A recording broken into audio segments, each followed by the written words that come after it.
Yeah, absolutely. So I was actually fortunate enough to start at CBS as a senior in high school, working part time, really as sort of what's called a runner or operations support, where we do things, like you hear about when people come up in the industry, getting the Starbucks orders, making copies, and certainly I still do some of those things, but my tasks have elevated a bit over the years. And as I said, I started as a senior in high school as a weekend job. I then went to college in the New York area, went undergrad at Hofstra University while still staying at CBS, and have been at CBS on a seasonal basis, part time ever since. And as you kind of summarize, really my role is within the production management realm. So things behind the camera, helping to execute things like the catering needs, travel needs, when we have on-air guests, helping to arrange their logistics, keeping everyone on time to their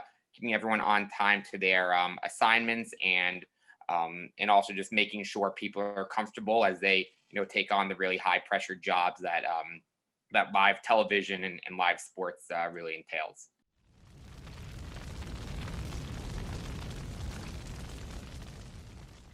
Yeah, so just kind of starting off, the levels, the athletes at the level that I work at, who are retired athletes at this point, I find that the industry, both with the athletes and with my crew that I work with on our shows, really there's no difference in level of acceptance in sports in my field than I think any other field really, whether that's if you're a teacher or a lawyer or you work in some other industry. I find that I'm really widely accepted, and I think other LGBTQ people that I work with are really widely accepted, not just at my company, but within sports as a whole. I think really where we could see improvement in terms of setting up an environment for LGBTQ people to come out is certainly on the younger levels.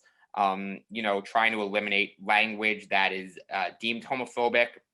Certainly of those certain words and jokes that could be homophobic, that could get people really deeply in the closet when they're younger, when they're in middle school and high school and into college. And then in terms of setting up the landscape, on the pro ranks, I think it's really messaging to those that are in the closet that if they come out, things are going to be okay for them, because that is overwhelmingly the story. As we see athletes come out, as we see people in the industry come out, they are widely accepted, overwhelmingly accepted. I know you mentioned Outsports, who I wrote a story for in June. I want to give them a major shout out because they were a huge inspiration to me, and all the work that they do and the stories of the people they profile were a huge inspiration to me. And if you follow the coming out stories on Outsports, you're going to see overwhelmingly people are accepted when they come out within sports, and whether that's as an athlete or working within sports business or sports media.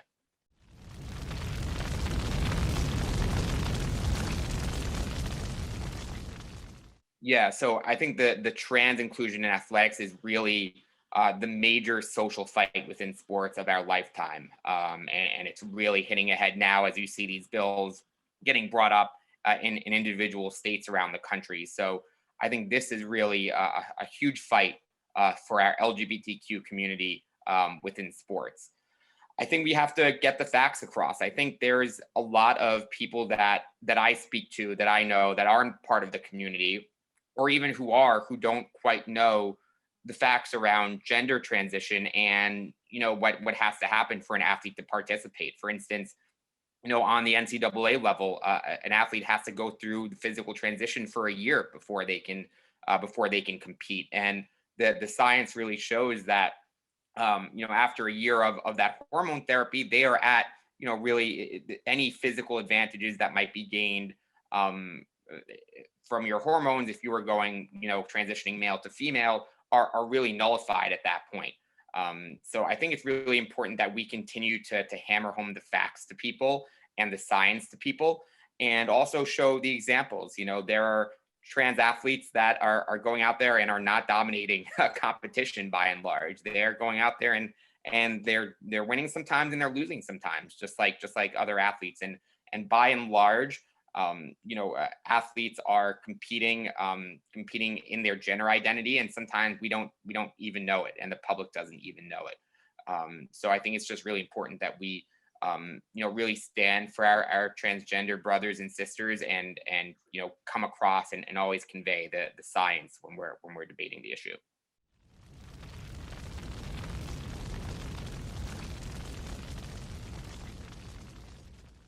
So I think being able to portray LGBTQ people in sports, in media, certainly when I was growing up, what I saw was the stereotype of LGBTQ people, in performing arts and in fashion, and because that's just what I saw. I mean, I grew up in the New York City area, obviously one of the most widely accepted areas for LGBTQ people in the country and in the world as a whole.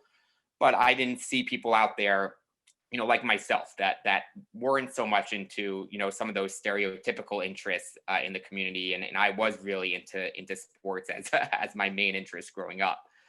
So I think if what would really be helpful is if when we see sitcoms and when we see LGBTQ people in sitcoms, having them portrayed and having them be athletes as characters, or having them be into sports or something that goes against the grain and goes against the stereotype.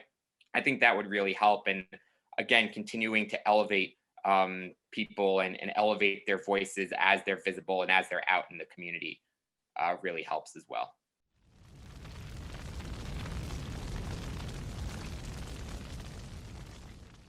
Yeah, so I think obviously it's vital.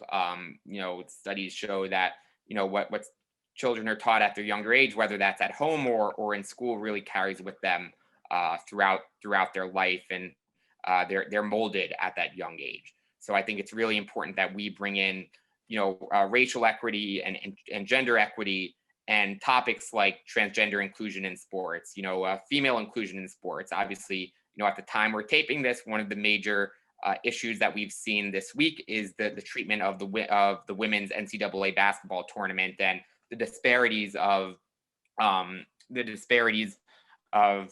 advantages that men are having, and the disparities of um, what's the word I'm looking for? The disparities of different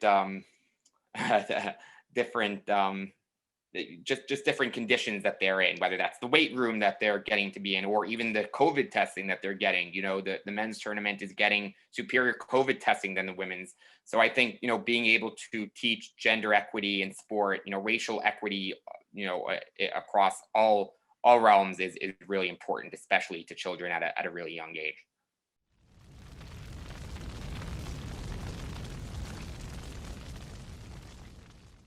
So I think being really purposeful in diversity, I don't think diversity always naturally just happens. I think it's really important to be purposeful in hiring.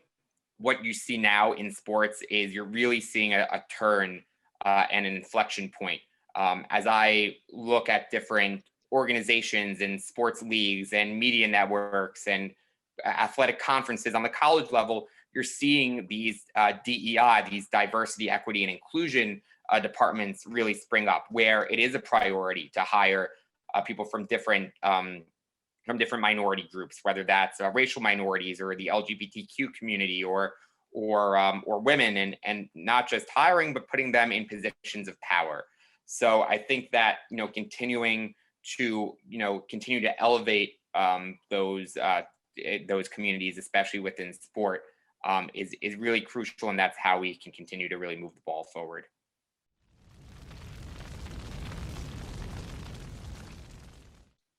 So, as it pertains to accountability, I think, for sometimes for better, sometimes for worse, we see accountability happening all the time.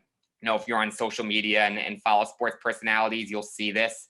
You'll see people get called out if they feel that if people feel that they're not being inclusive, or they're saying something that could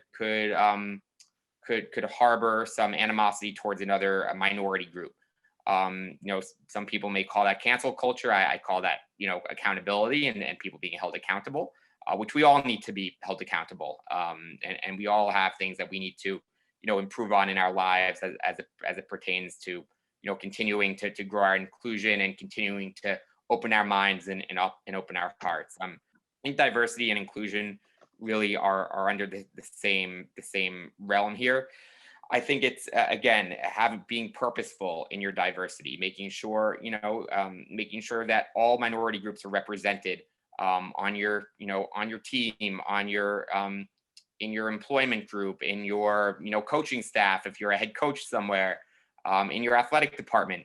I think that it's really important to be purposeful in making sure that your communities are well represented and that people are being elevated into positions of power as well, because that's how when you look at certain areas where you see you see certain minority groups not in executive or management positions. That's kind of what needs to happen so that they are the decision makers and they are voices as certain issues come up.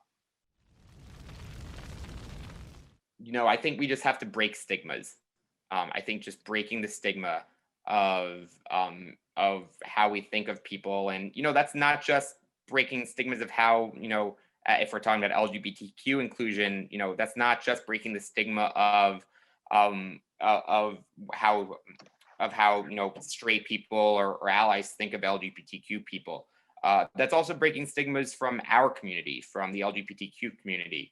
We have certain thoughts about how athletes will react to certain things. I know I certainly did. When I started at CBS in high school and even through college while I was closeted, I always assumed, the athletes, may not accept gay people or bisexual people or transgender people, when in fact, again, I've only been met with a complete and total acceptance and love from my crew and those broadcasters and former athletes that I work with.